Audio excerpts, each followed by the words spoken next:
When you do questions like this, draw it out. Now they told you that when t is 0, when the housing address is 0, that is your point A. Okay, so needless to say, this has to be a point A. So A is just when t is 0, when t is 0, A is 1, 2, 3. Okay, so and the origin of position vector is O. Okay, calculate the angle between OA and L. Okay, draw L first. Okay, then you know L has got, this is A is 1, 2, 3. Then the direction here is minus 1, 1, 1, right? You want the angle between OA and L. When you draw, right, you don't draw it like that 90 degrees. You'll fool yourself. Okay, you try to exaggerate. What if the O is here? So basically, this is the graph you're looking at. Okay, then you want the acute angle. You can just put this angle here, but it doesn't matter when you dot. Even if you get an obtuse, you take 180 minus off. So this is it. You have say for example, this is A. This is A, right? That's D. If you want to find an angle between two vectors, this vector and this vector, right? The direction is here and here, right? Agree? The D vector could be written here as well, You can move it over to this side. Okay?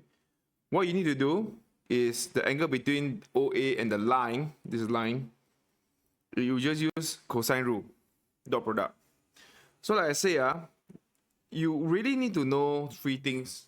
Generally, the overarching principle is just dot product, cross product, and magic triangle. That's all you need to master. Okay, like I don't deviate much from it.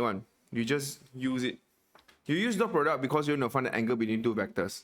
Of course, you can use cross product, but cross product is going to be very messy. You don't want to do cross. You can use cross, obviously, but you use dot because dot product is much easier to find the angle. Okay, here dot product, then you just dot it, and then just key in calculator, you can get the angle. The angle is 51.9 degrees, 1 dp. So they want the nearest degree, so it's 52 degrees.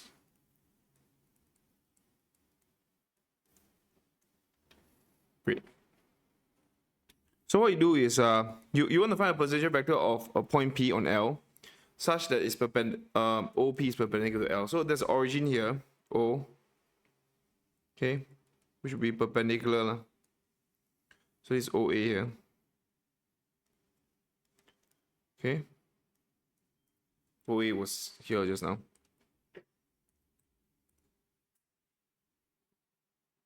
Now this is perpendicular, so we can draw the 90 degrees. So essentially it's the foot of perpendicular. Now, P is on the line. Okay, remember this. If P is on the line, it was this. What is this lambda? This T here, the parameter here, is a housing address for each point on the line. Every point on the line would have a T corresponding to it.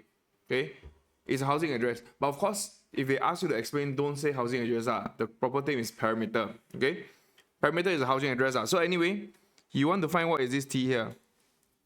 Okay, so what you do is just for some T real value, right? OP takes the line equation, which is 1, 2, 3 plus T minus 1, 1, 1. Okay, that's that.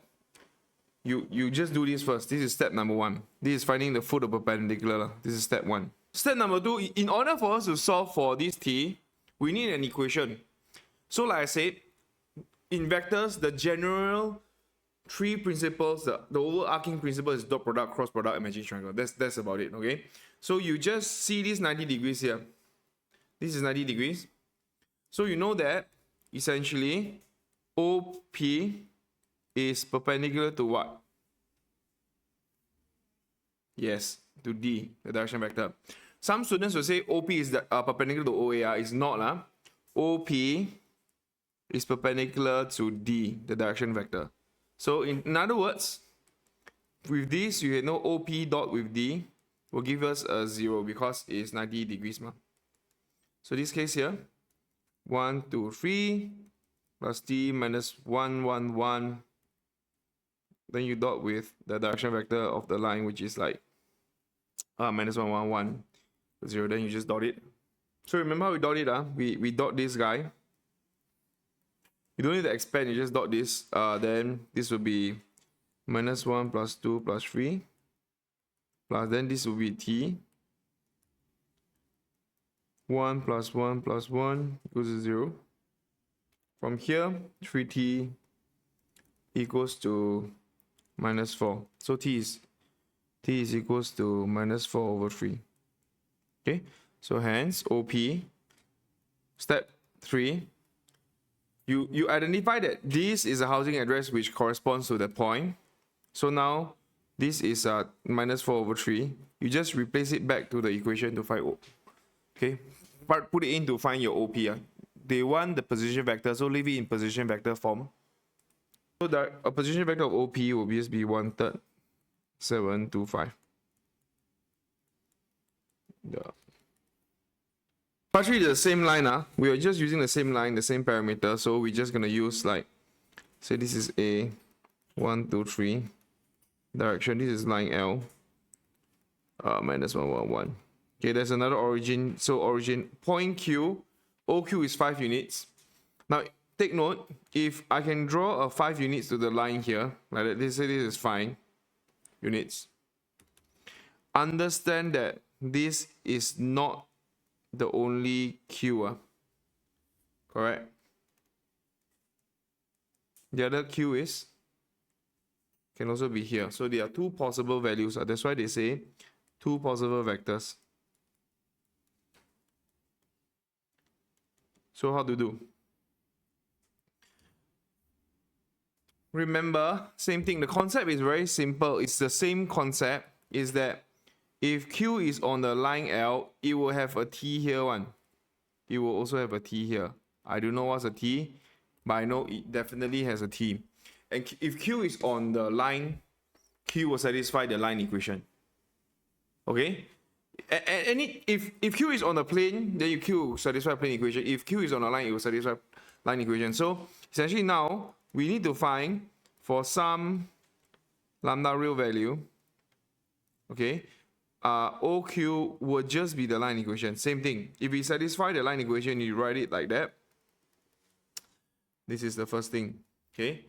The next thing is they say OQ is 5 units. So it shouldn't be an issue. You should know that modulus OQ is equals to 5.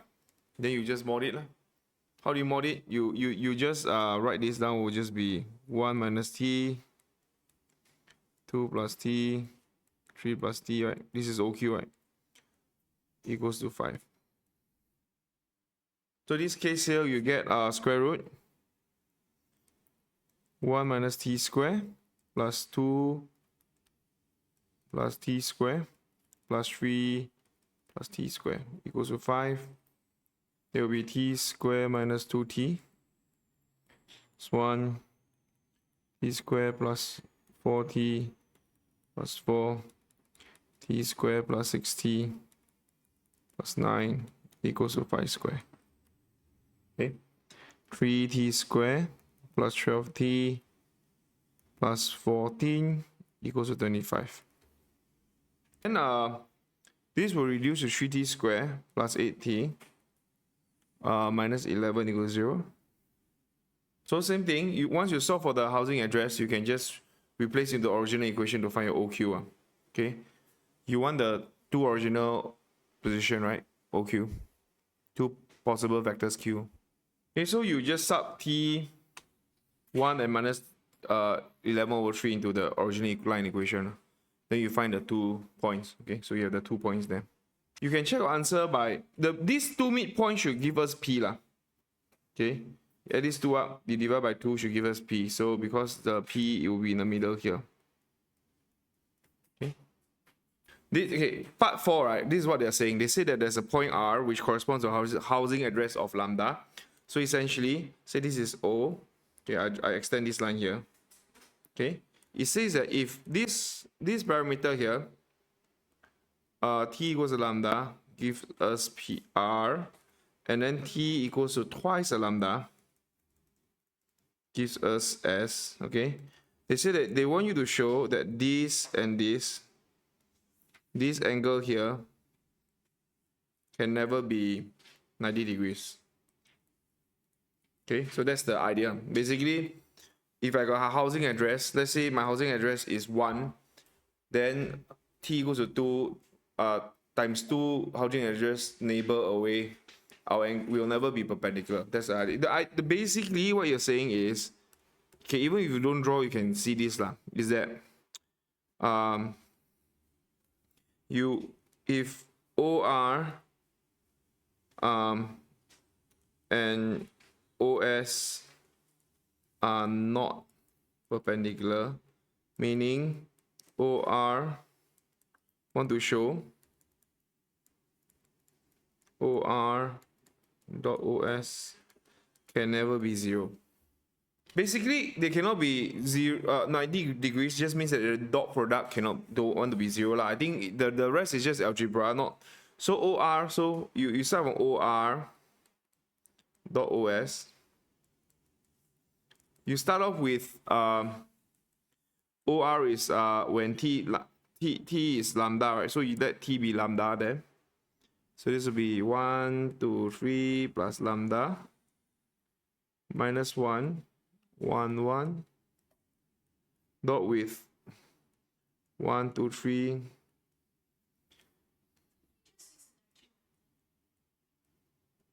2 lambda. Okay, so then you just simplify this. This is plus lambda 2 plus lambda 3 plus lambda. So with this, when you expand quadratic equation, I would suggest you just write in 3 lines. So this case will be like 2 lambda square minus 3 lambda plus 1. Then write in the second line 2 lambda square plus 4 3 lambda 6 plus 4.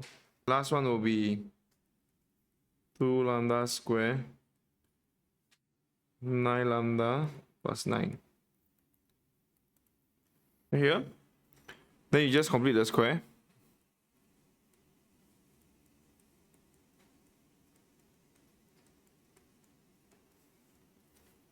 Here will be, okay, you can also use discriminant. Okay, but okay, I'll show you. Complete the square, so you know this is always positive.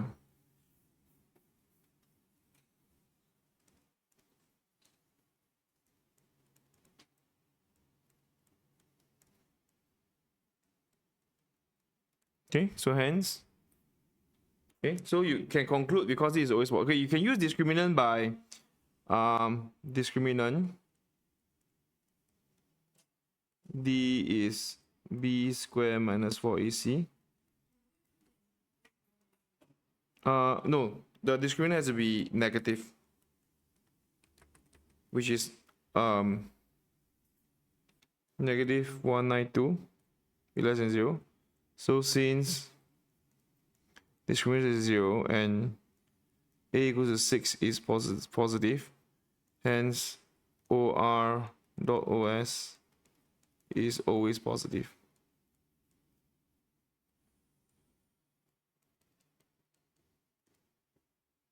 Okay, then yes, discriminant less than 0 means no real roots. So it's either always positive or always negative. So you decide if A is positive, then it's always positive. Then if A is negative, then it's always negative. Okay, that's the discriminant.